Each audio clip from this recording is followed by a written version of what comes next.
Bismillahirrahmanirrahim. Assalamu alaikum. Today is the 15th of December 2020. Yesterday, the American pointsman on Afghanistan, Ambassador Zalmay Khalilzad, and the commander of Operation Resolute Support Mission in Afghanistan, General Austin Scott Miller, met the Pakistani Chief of Army Staff, General Qamar Javed Bajwa, and the agenda, of course, was Pakistani help required in the resolution of the Afghan uh, conundrum. Pakistan facilitated the Afghan Taliban and the American direct talks earlier this year, and as a result of which there was a very famous 25th, 29th of February 2020 accord in Qatar, in which both parties agreed uh, to eventually move towards peace. Obviously, there were certain preconditions that there should be end to violence and there should be intra-Afghan dialogue, stuffs like that. But basically, it was a path-breaking agreement because the Americans were talking directly to Taliban, something which had been anathema to them.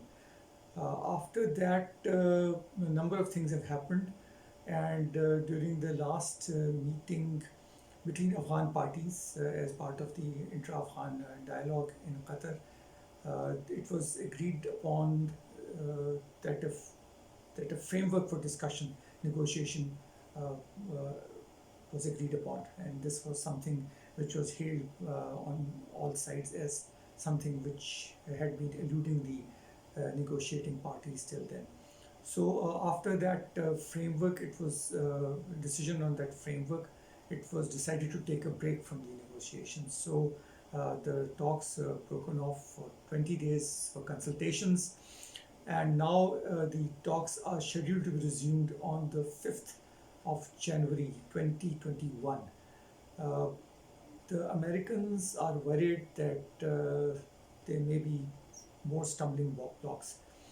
It took some time for the Afghan parties actually to decide amongst themselves what to talk to with the Taliban. So that has been agreed to. The 5th of January is the next date for meeting.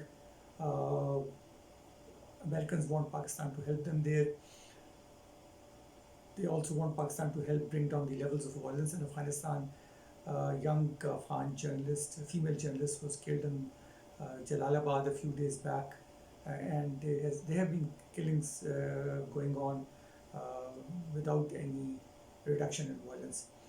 The Afghan government in Kabul wants the venue of the talks to move back to Afghanistan from Doha. They think that the peace negotiations would be better conducted on Afghanistan's own soil. And Sadiq Siddiqui, the spokesperson for Ashraf Ghani, has said that whether this happens in a tent or outside in the cold doesn't matter, but it should come back to Afghanistan.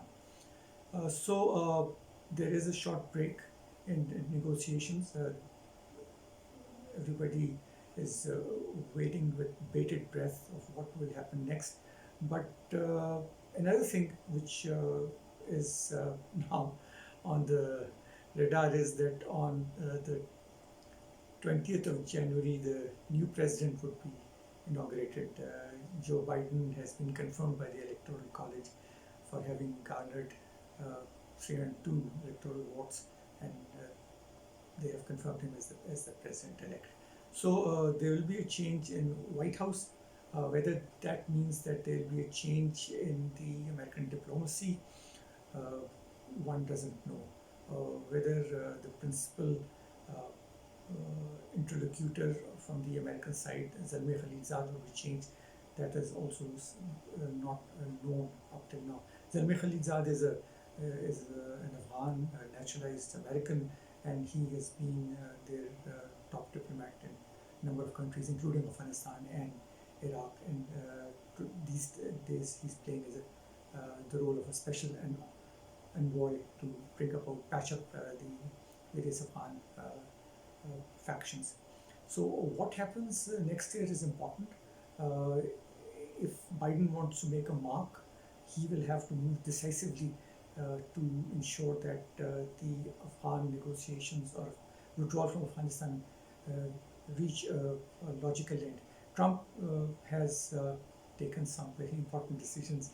He said he's going to withdraw, and he's lived up to his words. Obama could not do it because his generals did not allow him. He wanted to withdraw in 2014, but that proved to be premature and abortive.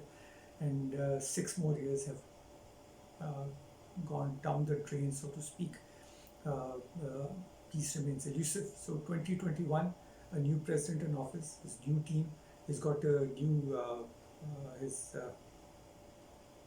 choice of secretary, foreign secretary is Secretary of State is Tony Blinken, who is again somebody who's known to the establishment, and his choice for the new Secretary of Defense is a retired four-star general by the name of Lloyd Austin. He's a black gentleman, first for a Pentagon chief, and he has been the commander of Central Command. He's made multiple visits to Pakistan, so he knows the region well. So let's hope that the situation improves in Afghanistan for the better with the new president coming in. Thank you very much. I'll be looking forward to your comments.